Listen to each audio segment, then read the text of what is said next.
Welcome to today's webinar, Creating Abundant Community in Neighborhoods. My name is Paul Bourne, and I'm the co-CEO for Tamarack Institute's Vibrant Communities, and particularly the Deepening Community Initiative that we're talking about today. And I'm here to introduce my good friend, Peter Block. Peter, again, thanks so much for joining us. Thank you for your life's work. I don't know if there's anyone on this call who's listening that needs me to introduce Peter. You know his work, you've read his books. What you might not know about Peter is the kind of human being he is. And I remember the first time I had Peter come in to do an event for us. He came in without notes, he spoke from the heart, and he got a standing ovation. So that was to be definitely expected. I knew that he was a great speaker and people's hearts would be moved. But then he went into a session, a workshop. Now you'd think, okay, he's doing a workshop. We had about 250 people at the event. Half of them went to Peter's workshop. And rather than doing a workshop, he gets them all to sit in circles, groups of 3 and 4. And he says, I want you to sit like this. And he essentially wants them to have their knees touching one another. And then he proceeded throughout that next almost 3 hours to lead them in conversation, the most beautiful conversation about who they were, about what mattered to them, about issues that really matter. And I think that's maybe how I'd like Peter to be described. He is always looking at what matters, interested in facilitating conversations that are deep for these times. And of course, his book, Abundant Communities, was part of that. Still writing, still active, and a dear friend. Thank you again, Peter, for writing the opening to my book. That was deeply meaningful to me. Anyway, on that note, Peter, tell us a little bit about life in Cincinnati. Well, you're a great friend. Thank you for what you just said. There's no place when I think of what's possible, you and Tamarack comes to mind first. And somehow you've managed to cross amazing bridges between institutions, governments, citizens. So I'm just so grateful for your work. And so, so it's great to be here. And in a sense, you create an audience for this tiny little thoughts that I have. So thank you for that. You know, the work is, I just have in my mind that for all the symptoms the world is engaged in dealing with, there's something underneath that's worth being part of the narrative, part of the story. And so the world wants to talk about safety, it wants to talk about schools, and it wants to talk about health services, health costs, it wants to talk about aging and loneliness, and underneath all of that is an economic system that produces the symptoms that we think are the problems. And so for you have to spend your recent years focusing on economics, I'm with you on that. And I think, especially since I know nothing about it when we start, it needs somebody outside the specialist summit, you know, somebody outside the domain called household management to pay attention and say, well, is there some way we can get around this? And so that's kind of it's a context conversation. Cincinnati is fine. Like I said, it's got everything. You want God, you can find it here. You want beauty, you can find it here. If you're looking for the devil, you can find it here. Start with your own home. You can go to your neighborhood, and you can go to the city. And so I like it. It's a nice, used to be conservative city, so they didn't tear anything down. And so it's kind of aesthetically nice. I like that about it, but it's no different. What's interesting is that when you travel around to other than glamorous cities like Vancouver and Seattle and Portland and kind of golden places, everybody talks about the same thing. They're proud of their homicide rate.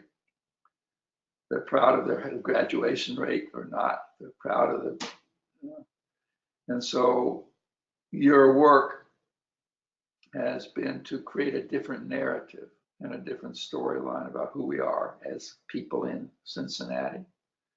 And so I think that there is a movement. You're centered to it. And that movement is a cooperative movement. It's a departure from the consumer culture. It's a movement where people are engaged and have a storyline of possibility instead of problem. It's just that nobody's interested except you and I, Paul. You know, we write books, and mostly you write a book that gets something off your mind, so you can have another thought. But it's not news yet.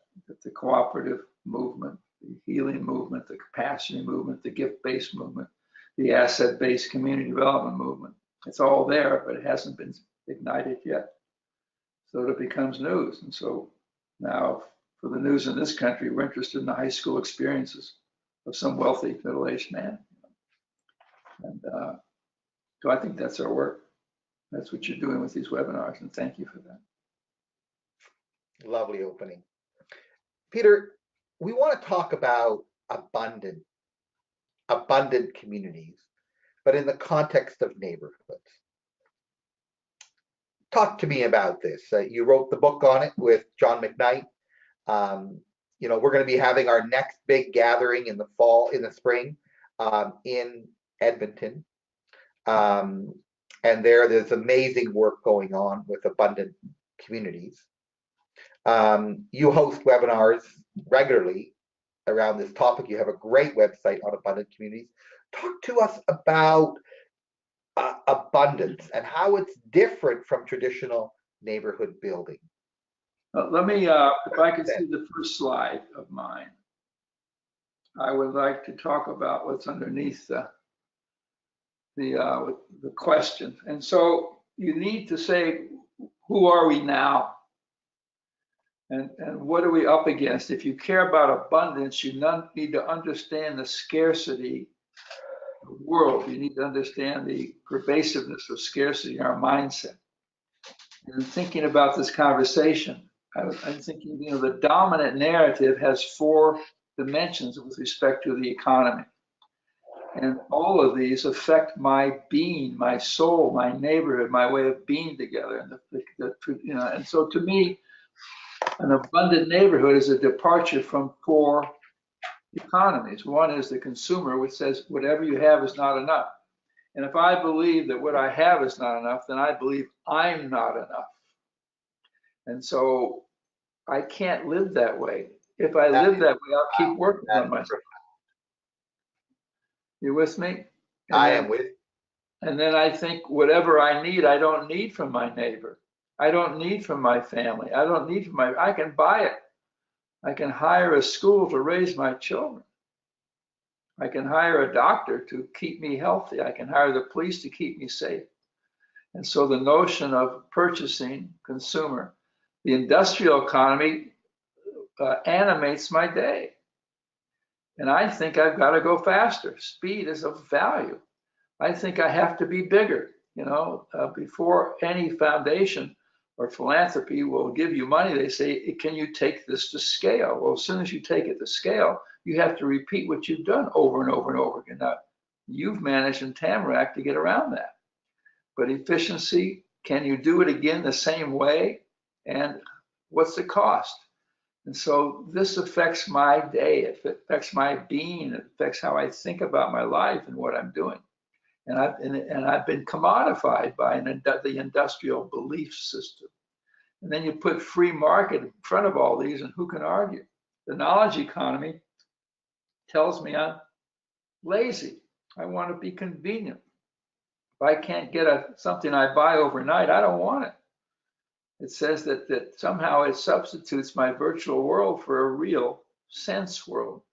So all the social media is senseless, and it has, and so we celebrate this. We say, isn't it great? Wasn't Arab Spring great because it was activated by a Google employee? Well, I got to let go of that idea. And the last is, We think if we do well in the morning and make money, we can do good in the afternoon, but that's an illusion. I've created so much of these other economies in the morning. No amount of philanthropy is going to help that. And philanthropy and most charity says that people, if you're poor, and he uses the language of poor, it means there's something wrong with you. It means you're broken. And so we have to depart the philanthropic economy. And there's a large one. It's about $900 million a year in Cincinnati are spent on social help. And most of those start with a deficiency and what's wrong with these people. And so to me, naming this allows me to contain it, acknowledge I'm a participant in it, I live into it, I'm a beneficiary, but then it creates an opening for us, for a neighborhood. And if you do the next slide, I'll just speak to the opening and then we'll talk again, Paul. One is neighbors. It's not a feeling. It's not nostalgia. It's not remembering when I grew up, because all of us, all of our memories we made up. Okay, all my stories. I love the notion that in Russia, even the past is unpredictable. Well, if that's true, then so's my story. And so neighborliness is about making a living. It has a job to do, and this is what you're doing. When you go into a neighborhood, you don't give seminars on poverty, all right? You organize people to say, if you care about your health, if you care about your child and safety, we have to do something together, and it doesn't matter what we start with.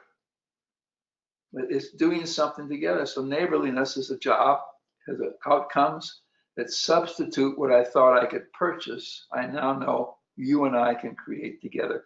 And it doesn't matter whether I like you or not. I mean, some of my neighbors, I don't spend a lot of time with them, but if I want my neighbor to be safe, I've got to get to know them. They have to know my children's name. I say hello to them. I go and see them. We do things together. The other thing that you know is social capital is two things. Do we trust each other? And can I work with local strangers to get something done? So I'm on my neighborhood council, probably thanks to you. And my wife said, you're writing these books about community. Don't you think you should do something, like be a neighbor? And so I was elected to my neighborhood council, and I was very proud. I got 108 votes. So I considered we had a huge celebration. They have 100. And so trust and working with the stranger. And the other thing is gift-mindedness, which you know. And so to me, if you say, well, what is neighborliness about? And neighborliness is what the Jews found in the wilderness after they took 400 years to realize they could be free from Egypt and Pharaoh. And you say, how did they get there? I asked Walter Brueggemann, what's the technology of transformation? And he says, Miriam danced. All right. And so a lot of the work you do has to do with art. So to me, the wilderness, this is what populates the wilderness. If you say, if I depart these four economies, what do I go towards? This. We have something to do. We have to do it together. We trust each other or learn to trust each other. And what are you good at? I'm not interested in what's missing.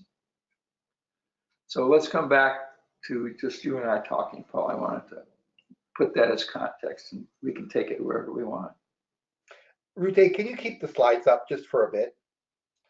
And maybe go back to the other one, the first one. My sense is, Peter, this is a really radical assessment. And I'm really curious about what the audience feels about this.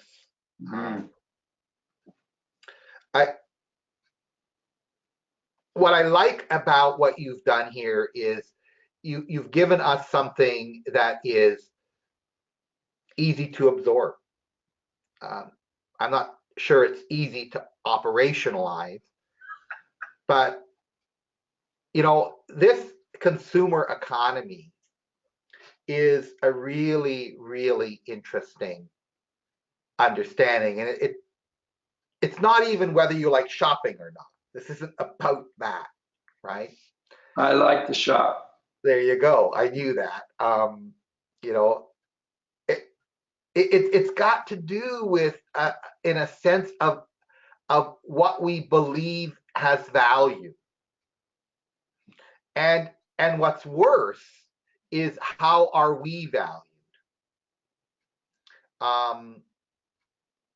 And then, the way it shows up, I think, in the everyday life is how we act.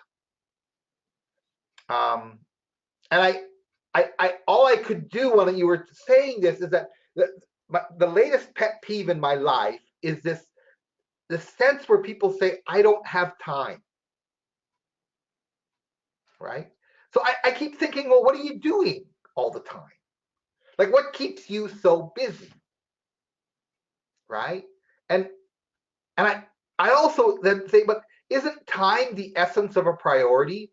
So if you're saying you don't have time, then you're saying that being a good neighbor is not a priority for you.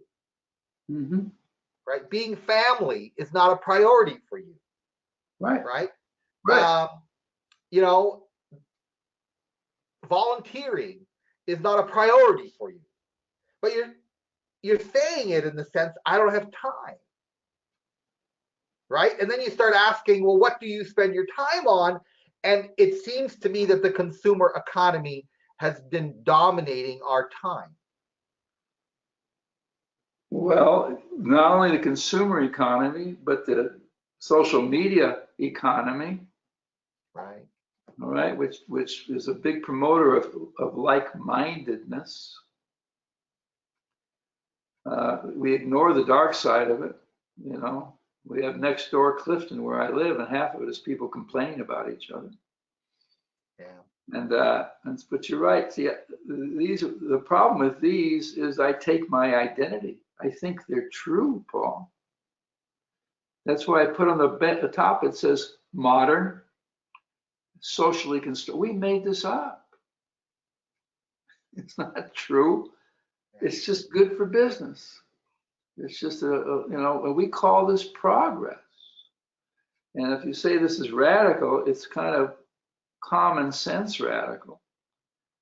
And so when people say, or I say, I don't have time, it's truly a statement that it doesn't matter to me. I have time to watch Jack Ryan on television. And when I say, I'm lonely. And so I appreciate what you're saying, but the point is that we made these are constructed. They're not true. And I think the world, when you say in the US that the economy is kind of broken, when we say the income disparity, we have the largest income disparity of first world countries. When people don't see the American dream as reachable anymore, that tells me that we're headed towards a neighborly economy, that I'm going to have to patch together a livelihood within walking distance. I'm going to have to keep the clothes that I have. I'm going to have to drive an older car, and I will see the day when Walmart is turned back into farmland. And I think this is a glimpse of the future, that these economies are at some point reach their limit. And that's what we're fighting about. That's what we're divided about. That's interesting. Okay, so let's talk about the response, because this is getting a little bit depressing. Even though Really? it isn't for me, I would love to keep talking about it, because I'd like to go into the whole area of sense of purpose and how everything that we sense is having value, if it doesn't have a consumer kind of basis to it, even like our jobs are like, part of this consumer economy, and you can never really talk about jobs as being calling or mission, right? So it's very interesting, but I'm going to take us to the next slide. Okay, but let me just make a statement, because this is great.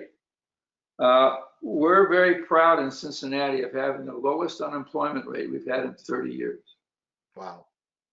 And our poverty is growing by 10 to 12% a year. So how do I hold those in my mind? Well, it tells me that the measures we have for employment, the largest are very, very low paying jobs. So when we saw consumption creating jobs, all that thing we're caught up in, they're not great jobs. You know, Kroger, Walmart, and McDonald's are the three companies in the US, and I don't know about Canada, who have the most people on food stamps of any other employers. And they employ hundreds of thousands. And so when you just open the window a little bit, now it doesn't mean you got to get depressed. Okay, depression is something else. So anyway, sorry, you want to go on to this. You'll notice I put the U. Neighborly. I'm going to work through this because I think we can, we can talk a lot about the structural elements of the economy, and it's important for us to understand what's going on. And I think your critique of what's going on leads then into the power of this slide. And obviously, we take the slide top down. I want to go bottom up. And I want to talk about persons as defined by their gifts.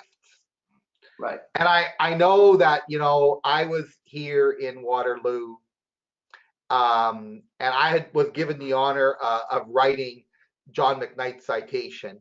And as our university gave him an honorary doctorate, John looked to the audience, and rather than kind of expounding on his achievements, he asked them to share with each other 3 gifts that they would like to share now that they're leaving university. And I have never seen 1,000 young people so engaged. They were so caught off that they would actually be talked to and actually be asked to deliver this sense of who they were. My sense is it's very similar in neighborhoods. Talk to me about why this is so important, such a radically important idea. Well, the small group that John used for his 5-minute acceptance speech carries a political and narrative message, which is that whatever you're looking for, it's sitting next to you. Well, if I focus on deficiencies, it creates demand for services. If I focus on gifts, it creates an alternative future.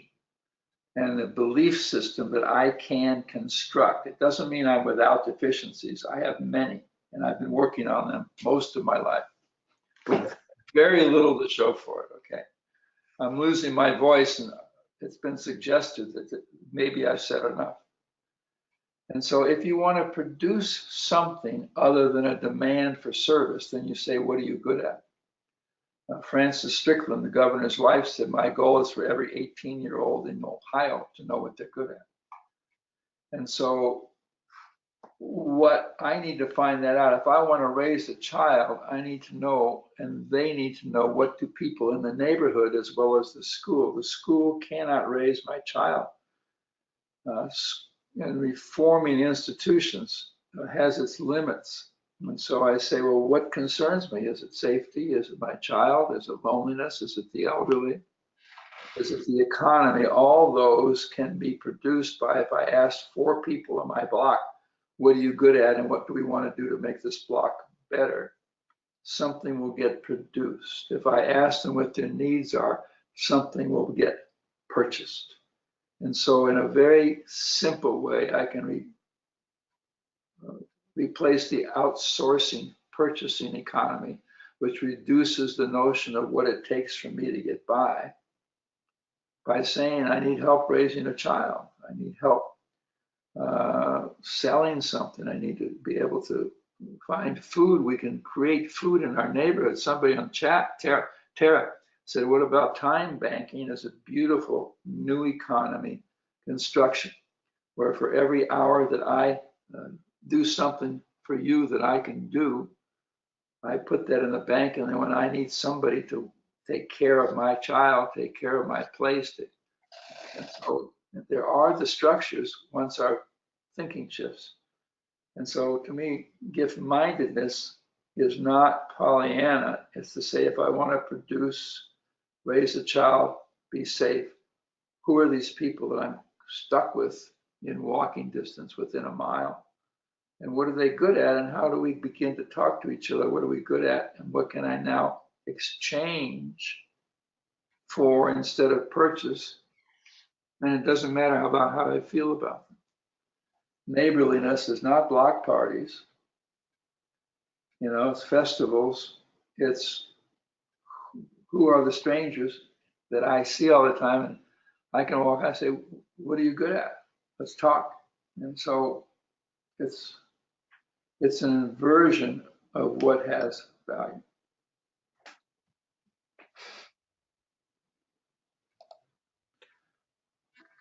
This is particularly powerful and foundational. Now, somebody said a question. It sounds like we're industrializing neighborliness. To industrialize something is to say we have to do it quickly, we have to do it cheaply, we have to do it at scale. See, what I'm trying to do is say, so what does it mean to industrialize? Well, it turns us into commodities. So this is the de-commodification of our neighborhood. Now, when I say it has a job to do, I'm borrowing from the language of industry. So probably Mariko is saying, Peter, you need better language. And I thank you for that. It's not so much a job. It used to be there was no such thing as a worker. In the pre-industrial world, it was agricultural, and the wage earner was invented, a couple hundred years ago. So maybe I should change my language and get the word job out of it. I would say neighbors have something to produce together. I find it really useful, and I love this simple notion of when you ask, what are you good at? Something will get produced. When you ask, what do you need? Something will be given, right? It's that simple. And it's truly my experience in terms of neighborliness. If we don't know one another, if we don't know what people are good at, if we don't know what they need, it's impossible to respond. I write this little story about chicken soup, and what an easy thing it is to bring chicken soup to your neighbor if you know them. But if you don't know them, right, bringing chicken soup is almost an insurmountable task. Well, in the absence of yours chicken soup, they will have to get Uber Eats. Well, there you go. And so the switch is between us finding that in each other or purchasing it from the outside. Well, and the thing is, I belong to a potluck club in our church. So when someone gets sick, we cook for people and bring it over to them. And our saying is, this isn't just food, this is love. And so I don't think I can compete with Uber Eats in terms of the quality of my cooking. It doesn't matter. But I can guarantee you I'm bringing more love to the table. And I don't define that person by needing chicken soup. See, it's not so much what they need.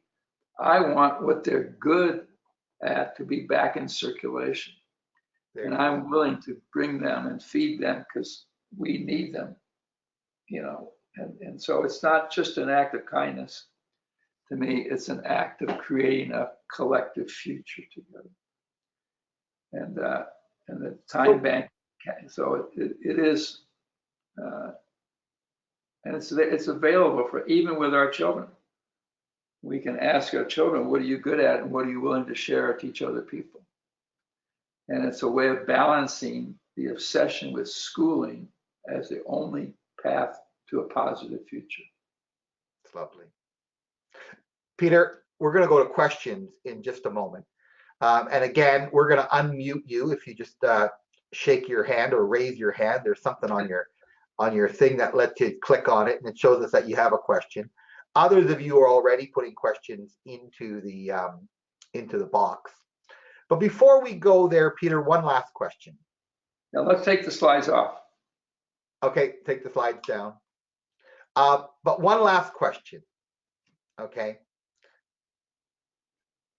What's this all about? Like, what does it create? Obviously, in a neighborhood around where I live. But what does this mean for country, for our world? Just like the big picture of what are we working toward? You know, I have the final slide, which I don't want to show, says that the economies and the way we're living now produces deep dissatisfaction. And to me, the violence in the world is a symptom of that dissatisfaction. And I think what it produces in the world is the possibility of peace, possibility of wholeness. And it changes the narrative of who we are. See, the problem is I take my identity from being a consumer and on my social media and my ability to be productive and my generosity, all of which to me are the preconditions for violence and loneliness. You know, I feel that the symptom of our age is isolation. And only an isolated people would be so attracted. And what we get in the stories that make the news are isolated people, you know, going over the edge of civility or care. But we're all a piece of that. So to me, I want to do something about the isolation that's reasonable, doable, without intervention, without facilitators, and without warehousing the elderly. All right. And I don't know what else to do to reduce the violence and suffering in the world. I really don't. And more philanthropy. You know, even Africa is asking us not to send our clothes because we're destroying their textile industry. And I love that because it says even my generosity has colonial side effects. And so I have to come to you, Paul, my neighbor, my stranger. Somebody says, what about the like-mindedness from the affluent? Like-mindedness is the opposite of democracy. It's the opposite of neighborly. And so like-mindedness produces violence. And if I believe that, then I would not stop the people I like. But I would say, I need to meet a stranger. I need to embrace the immigrant, the widow, the orphan. You know, the Old Testament has all the language we need. And so I think the end game is wholeness for me. You know, it's what I need to find peace in my lifetime. It's not going to happen, but I hold faith in the possibility.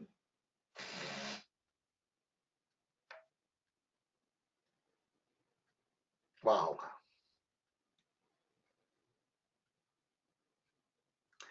Wow, you know, one of our more famous columnists wrote today in the Globe and Mail, our major newspaper, a national newspaper, that the opioid crisis is a crisis of pain and loneliness, and that we need to rethink community. That's how we're going to deal with it. Yeah, and we have all the tools, all the means we need. You have all the structures. You've written about them, Paul. Edgar Kahn with time banking, the Schumacher Center with its Berkshires, with its community land trusts. All that we have, all the structure we need. They're a buffet on a table in front of us. All we have to do collectively is decide, well, we're going to do that here. We don't have to invent anything other than the customization. I need a tailor. I don't need those, you know. And I just think it is beautiful. And to me, the opioid crisis is among the people who are succumbing to that. I think can't find a place in the economies that I laid out. They don't want to buy the consumer story. They don't want the social virtual story. All right, the industrial state, and yet they're some of the smartest and brightest and most aggressive. I'm familiar with that world personally, and you got to be quick and smart and alert, even to get by. And I think that's a great insight. The community, gifts. I am my brother's keeper. Okay, in a collegial sense, not in a charity sense. And that's just a symptom of what's broken in us and me. Wow. Thank you, Peter. Okay, Rute, let's open it up to our audience. And do we have any hands up, or should I use some of these that are coming through in our the questions that people have been sending us?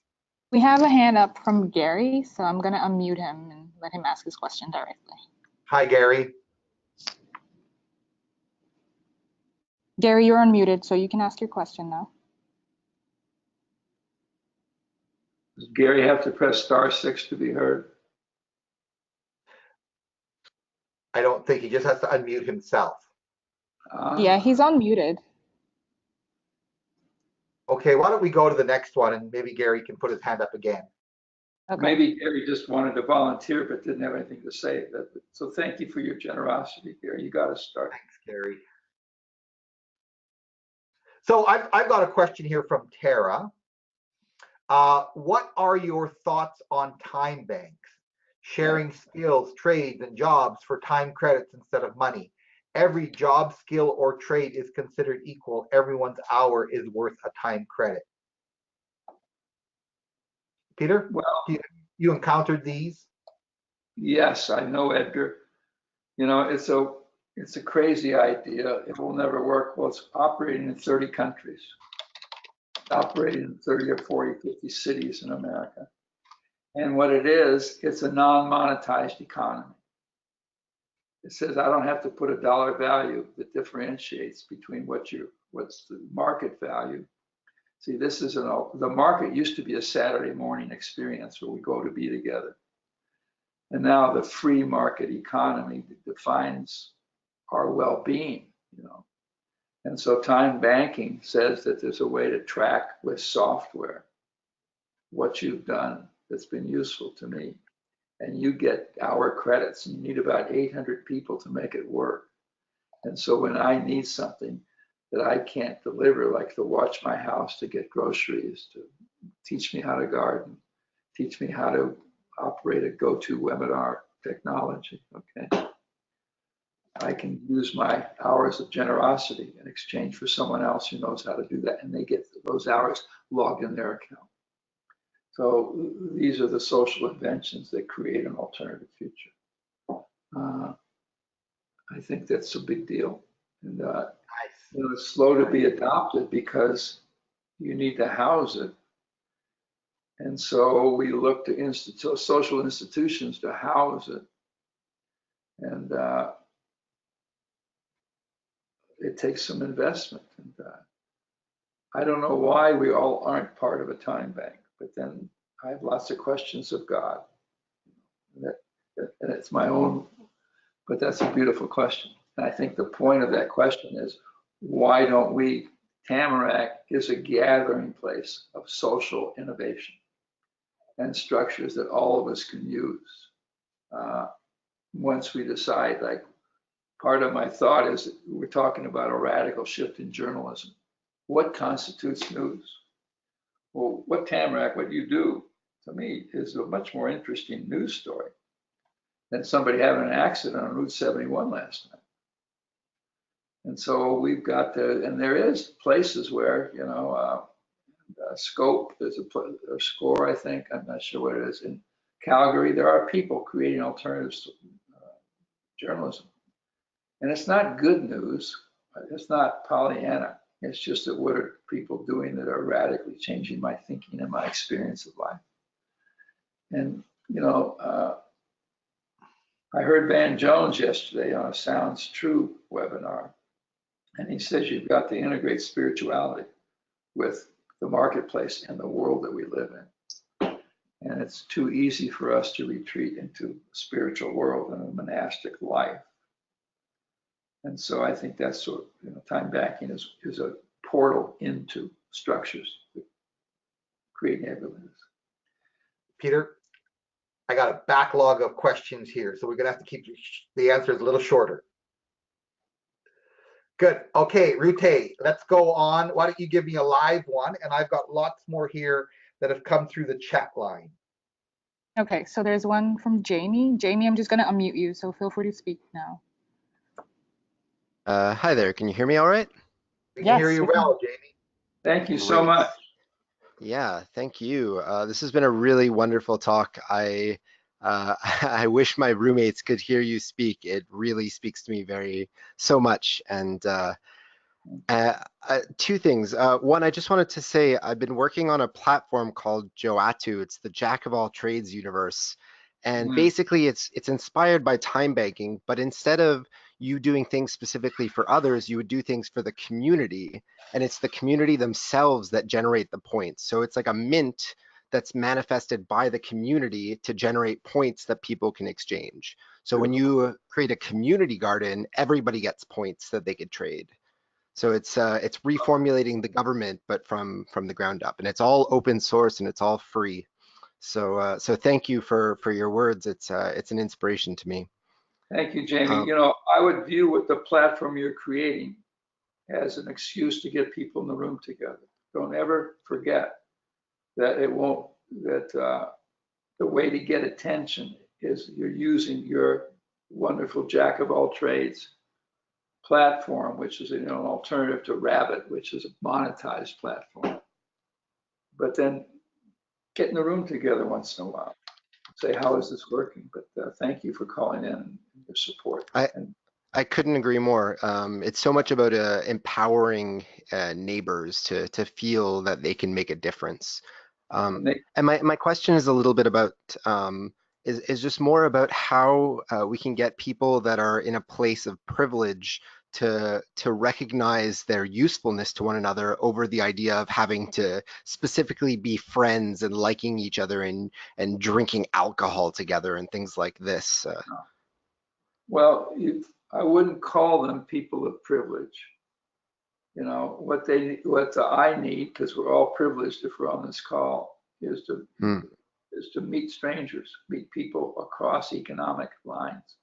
The class barrier, I think race, ethnicity, we've learned and spent years talking to each other across those lines, interfaith world.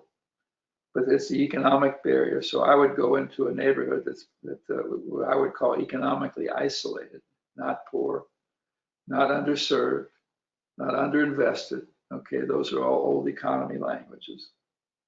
And say, would you come to a gathering and then bring the people that are valued and say, I want to come together because we're all concerned about, and then finish that sentence. Is it drugs? Is it safety? Is it children? Pick anything. It doesn't matter. Is it the color of the statue and down? Anything you pick. But it's finding them with strangers. And I tell people, I don't care whether you like each other or not. No, it's not about like-mindedness. It's about welcoming the stranger and co-creation. And so thanks, Jamie. What you said was very powerful, that how do you get your roommates and your peers to care about something that you care so much about? And that's an enormous challenge. It really is. Thank you again. And Peter, I'm gonna take you through some of the questions that are being asked. I'm gonna read a few of them, and then we can kind of respond to them as a whole, because sometimes the questions are as important as the answer. Always. From Mariko, how do we scale up this neighborly economy from one-on-one relationships and small group conversations? This sounds like industrializing neighborliness based on the points on the slides. So is that a bad thing? Is it possible? The whole idea of scaling up. This might have been the same Jamie who just spoke to us, but the question's a little different. What happens when those around you are privileged to the point of valuing, liking each other over being helpful to one another?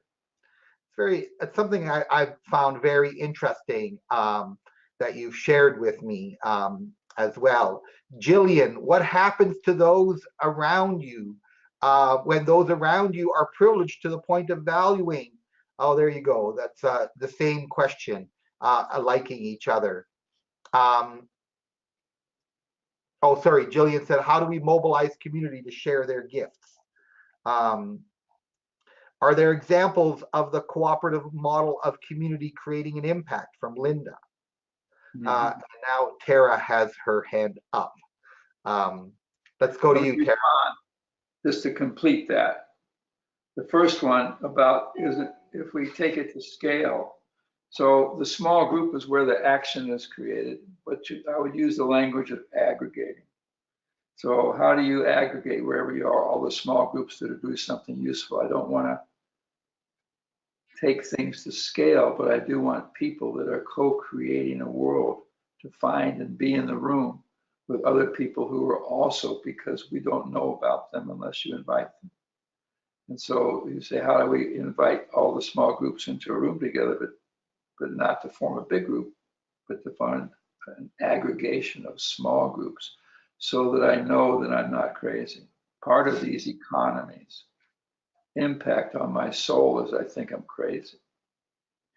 I give obviously what to me is, and Paul says this is very radical. Well, if common sense is radical, it creates a kind of feeling of what's wrong with it. And so I would say you're not crazy. You're not alone, but I need to be reminded of that every day. And there's nothing wrong with me. I don't need fixing. I just need to find out what I'm good at. Now, sorry, you raised your hand and I kept talking, which I'm working on, but unsuccessfully. Go ahead with the question. Wonderful. It's wonderful. Let's go. Tara, are you able to speak? Tara? I don't think she is, but we do have a hand up from Gary again, so let's Okay, try. Gary, let's go back to you. Let's see if it works this time. Oh, wait. Oh, wait. Hello. Tara's on. Oh, I guess Tara was able to. Yeah. Hello. Yeah, I am. I'm here. I just took a second for the unmute to show available for me. So thank you guys so much for this chat. It's awesome, very informative. I did want to touch on something that Jamie had said. There's a model also being used somewhat similar to what he's speaking about in Wales. They have 1,000 members and only 1,700 people that live in this community, and they bank 60,000 hours a year, which is crazy. And it's sort of on the same model that he's working on about members giving to the community or the municipality in a whole, and then the municipality community gives back. So gardening for the community, they get credits and then can attend a free concert or a movie or something like that.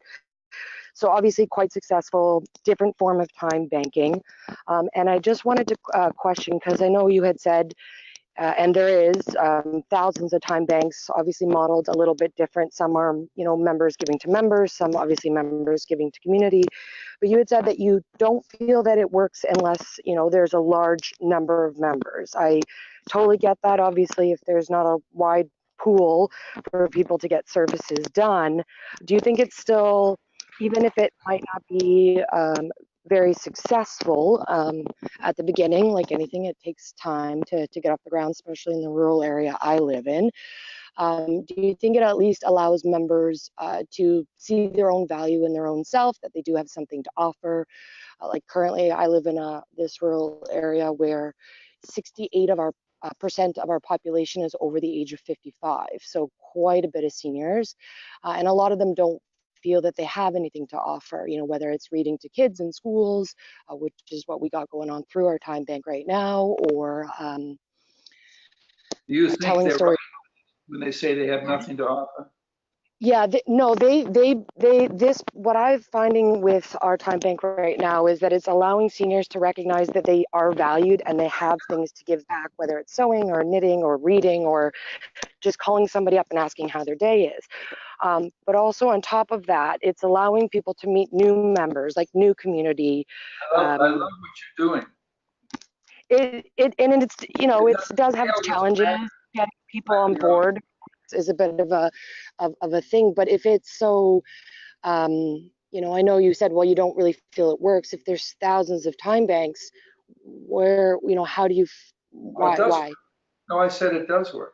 I just been talking to Edgar, and starting a few here in Cincinnati. You know, you need, but you go ahead and do it. If it takes 5 years to where it's, you know, the effort to begin it works. I would say nothing other than praise for time banks and the effort to create them. And it doesn't matter what you call them. The other thing Right, is, and different, so I'm sure works for different cities versus, you know, rural areas. Everybody has, I suppose, their own need, but, you know, that's I could true. see that this could be a good way to bring community together without having to Great way rely to on. bring. If I said anything other than it's goodness, I misspoke. And it's not about how many. You know, and I think everything has to be customized. You know, people say, where's it working? Well, that's interesting. It gives me hope that got to figure that out. And Wales, Well, obviously, people in the room together, and like you said, bringing people together and not feeling so isolated, seeing that there is a way to that's get with friends that's and the not word. just be drinking alcohol or whatever it is, right? Exactly. And don't buy the senior story. The future is Oh no, not I don't. of the Oh, next I have generation.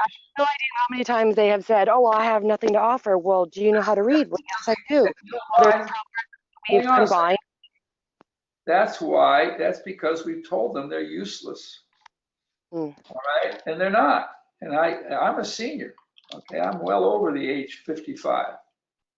And I hate it when my peers say, well, you know, let's invest in the children. But no, you've got something to do. Come on.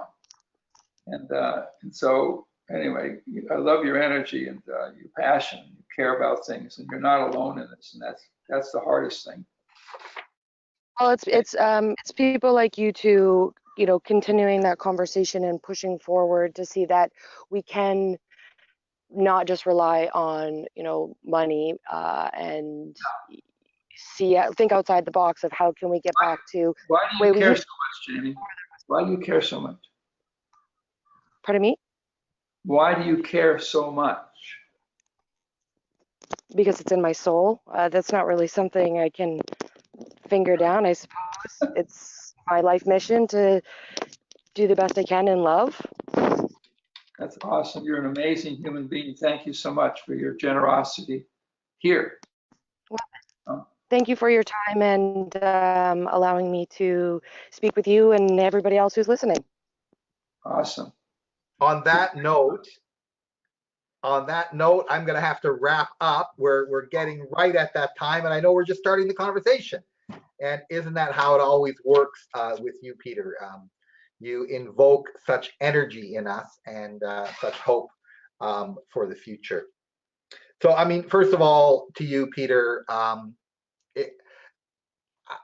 don't even know if I need to thank you for the hour. I got to thank you for your life and what you've given us, how you've inspired us, how you've helped us to think differently. And again, today, I thought I had read everything. I thought I've had like 100 conversations with you, and you've taken me down a road that I'm going to now kind of spend the afternoon pondering and thinking about. And you know, the first thing I've been doing is I haven't been thinking about philosophy. I've actually been thinking about, okay, what am I going to do? There's some ideas I have with my neighbors. I got to go out there and talk to them again about this. And you've inspired me again to reach out. So love you lots. Thanks so much.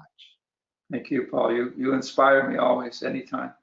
And thanks for people that showed up for this, because the fact you showed up for this, it means something. Just showing up. You know. Yeah, we were almost 400 strong today, so that was fabulous. I'm going to pass it over to you, Heather. You're leading a lot of our deepening community work these days. Thanks, Rute, for all that you did in getting this ready. But Heather, give us a quick rundown of some closing announcements for our listeners and some of the upcoming opportunities for them. All right. Thank you again, Peter. I just love these discussions that make you think. And I too, Paul, am going to be pondering some of the stuff I heard today. And if you haven't read The Abundant Community, Awakening the Power of Families and Neighbors, I would strongly encourage you after this conversation to read the book. So to stay in touch with the city's deepening community, we would love for you to join our newsletter. It has the latest ideas, initiatives, and stories. And if you haven't signed up, you can just go to our website and sign up there. I strongly encourage you to do that. Also, in next week, actually, we have the Community Change Festival. And if you haven't attended one of our 5-day events, which is now down to 4, I really encourage you to do this. Your brain will leave there cram full of ideas and meeting new people and hearing all the great work that's out there. So it's 4 days, and you will learn about collective impact, community engagement, community innovation, collaborative leadership. And evaluating community impact. So you will learn so much in 4 days. It is so worth it. I would highly recommend. And I will be there. So I hope to see you all there. And in a few days, you'll receive a follow-up email from me, which will include the link to the recording and to the video here. And what you see on the screen here is totally worth watching. Don't know what the hats are about, but I love it. Can you hear me still? Yes. We can, Peter. I got this as an award at one of these 5-day gatherings, didn't I, Paul? Well, in Alberta, Calgary, they white hat you. I got one at an event myself that I was speaking at, and then we got Peter white hatted by the city when he came into town. So here we got our white hats. I love it. I love it. And I would like to continue the conversation. You can email me at any time, heather@tamarackcommunity.ca, and have a great rest of your day. Thank you, everybody. Thanks, everyone. Thanks again, Peter. Goodbye now. Bye.